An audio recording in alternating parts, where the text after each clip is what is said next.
This is a $15 million Bugatti Veyron.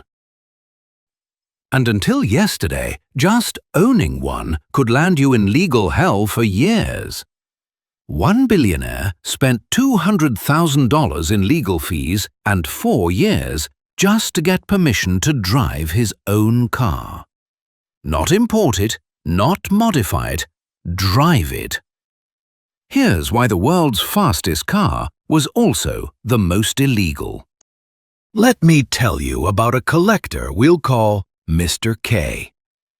In 2018, he bought one of only 450 Bugatti Veyrons ever made. Paid $2.4 million at auction. He didn't plan to drive it much, just own it, display it, enjoy it on weekends. But when he tried to register it in Germany, he got a letter from the government. Vehicle registration denied. The reason? His car's headlights were 2 millimeters outside the legal height requirement. 2 millimeters. The width of a penny. That's what stood between him and a $2 million paperweight. And his story? It's not even the strangest one. See, most Veyrons were perfectly street legal, but a small group weren't. These were the experimental models, the one-offs, the cars Bugatti built to test the absolute limits. Like the Veyron Pur Sang, made entirely of exposed carbon fiber and aluminum. No paint, just raw materials. Insurance companies took one look at it and said, "This isn't a car, it's a sculpture. Too valuable to crash test, too fragile to insure as transportation." Or the pre-production development mules, cars built before Bugatti finalized safety certifications. Collectors paid millions for them. But government said, no paperwork, no roads. Then there were the custom-commissioned models, ultra-wealthy clients who paid Bugatti to build completely unique versions, different engines, different materials, different everything. And regulators looked at these machines and basically said, "We don't even know what category you belong in." These weren't stolen cars. They weren't unsafe. They were just too rare for the rulebook. But here's where it gets truly insane. Some Veyrons got blocked for the dumbest reasons imaginable. We already talked about the 2 millimeter headlight issue, but there's more. Another Veyron had a luxury watch built into the dashboard. A Breitling chronograph worth $30,000. Safety regulators flagged it as a potential projectile during high-speed impact. So Bugatti's engineers invented a tiny explosive lock. When the airbags deploy, a pyrotechnic charge fires and locks the watch in place. They invented a bomb to secure a watch in a car that costs more than most houses. That's the level of insanity we're dealing with. Then there were the digital mirror systems. Some early Veyron concepts replaced traditional side mirrors with cameras and screens. Safer, better visibility, more aerodynamic. But older regulations didn't recognize digital mirrors as real mirrors. So even though the technology was superior, it was technically illegal. And don't even get me started on the emissions testing.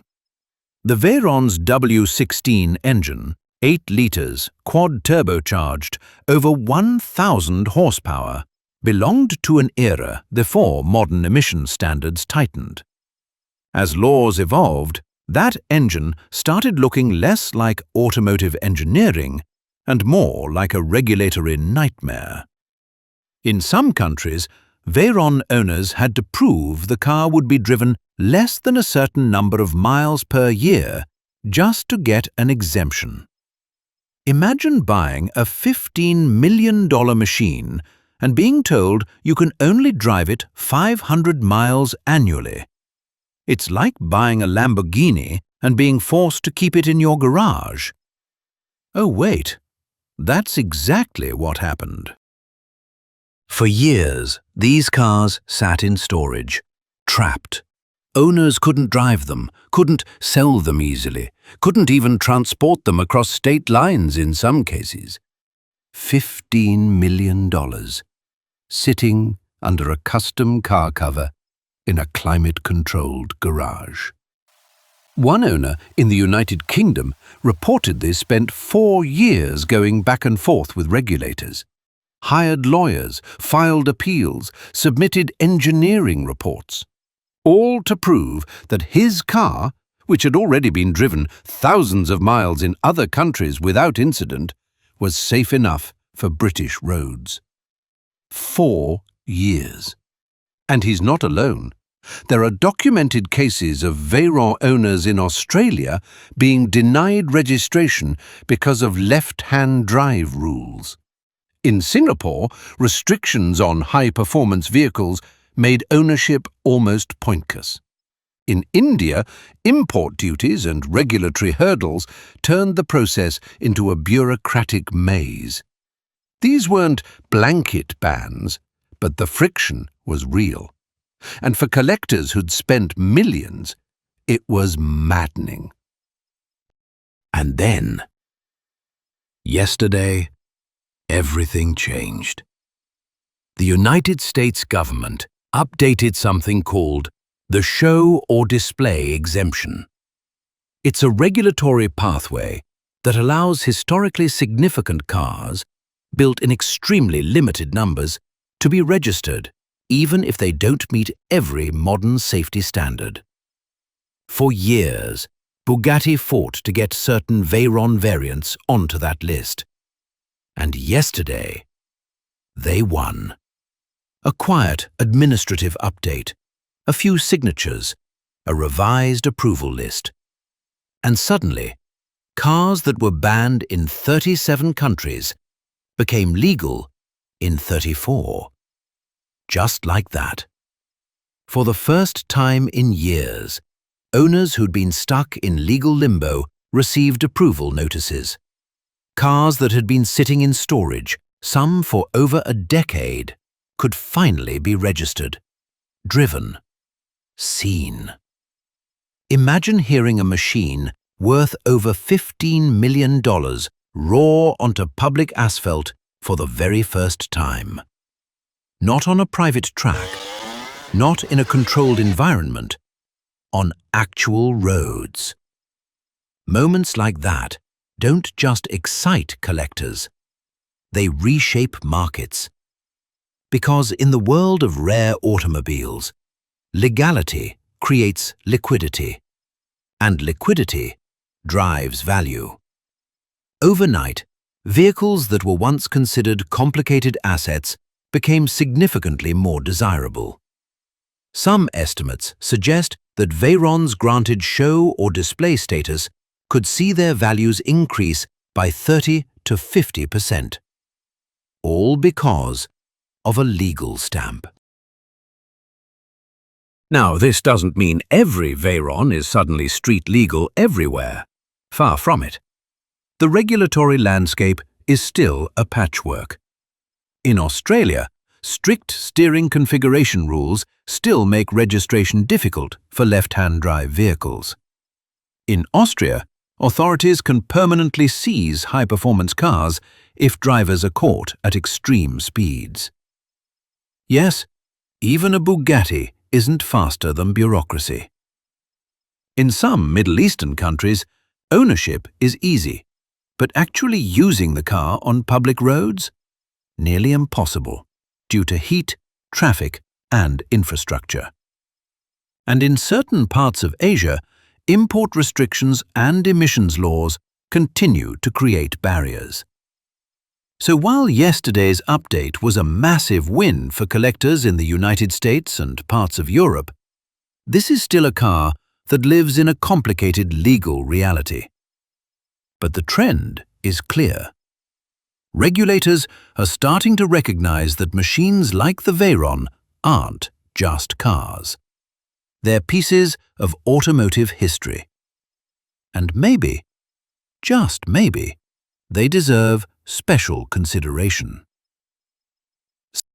Now, a lot of people are furious about this. Environmental groups are calling it billionaire privilege disguised as automotive history. One European politician literally said, "Why should the ultra-rich get exemptions the rest of us don't?" And honestly, I get it. We're talking about 40 cars. 40! Meanwhile, regular people get fined for window tint or aftermarket exhaust modifications. The optics aren't great. But here's the counter-argument. These aren't just cars. They're engineering landmarks. The Veyron pushed physics. It proved that 1,000 horsepower in a street-legal car was possible. It forced engineers to invent new materials, new aerodynamics, new cooling systems. And yeah, only a handful of people can afford to own one. But the technology Bugatti invented to build them, that trickles down. Carbon ceramic brakes, active aerodynamics, advanced hybrid turbocharging. Those innovations eventually show up in regular cars. Cars that millions of people drive. So, is this a loophole for the wealthy or preservation of human achievement? There's no easy answer. Some people see these exemptions as proof that wealth buys different rules. Others see them as necessary protections for machines that represent the outer edge of what's possible. Both perspectives have merit. But what's undeniable is the emotional gravity these cars carry. Because the Veyron was never just about transportation. It was a statement. Bugatti reportedly lost money building the original Veyron. From a purely business standpoint, it didn't make sense. So why build it? Because some machines aren't created for profit. They exist to prove that limits are negotiable, that impossible is often just temporary. When Bugatti announced they were going to build a road car with over 1,000 horsepower that could exceed 250 miles per hour, experts said it couldn't be done. The tires would explode, the transmission would fail, the cooling systems couldn't handle it. And Bugatti built it anyway. The Veyron became a mechanical declaration that humanity still knows how to chase extremes. Speed, power, precision, audacity. Cars like this are closer to engineering moonshots than consumer products. And when regulations struggled to contain them, it wasn't just a legal conflict, it was philosophical. Progress versus structure, ambition versus boundaries, innovation versus control. The Veyron asked a question that's bigger than cars. Should human achievement be limited by rules written for the average, or should exceptions exist for the extraordinary? For years, certain Bugattis lived like ghosts, too rare to destroy in crash tests, too unconventional for traditional regulatory categories, too advanced for the rulebooks that existed when they were conceived. Owned, but restricted. Admired, but hidden. Worth millions, but essentially worthless if you couldn't legally use them. But yesterday, the law blinked, and some of the most forbidden hypercars ever built finally escaped the shadows.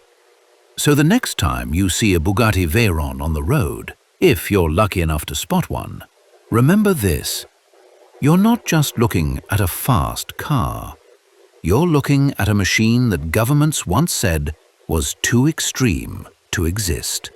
a $15 million middle finger to the word impossible, and proof that sometimes the rules change for those who refuse to accept them.